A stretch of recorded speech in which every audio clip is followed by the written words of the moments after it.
Hari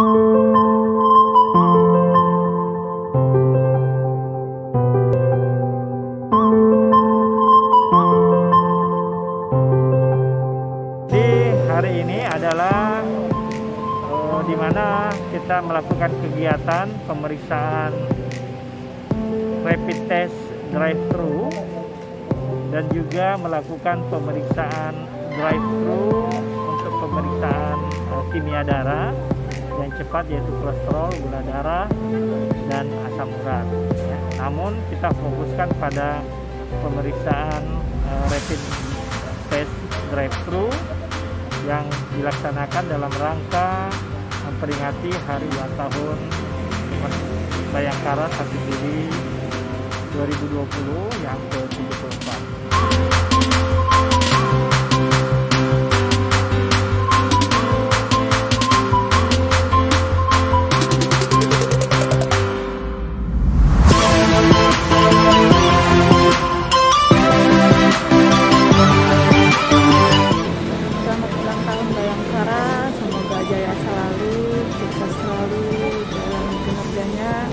Bravo Rumah Sakit Bayangkara Makassar.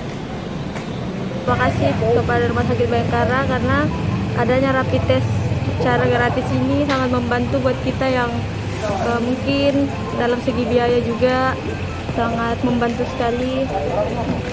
Selamat Hari Bayangkara yang ke-74, sukses selalu.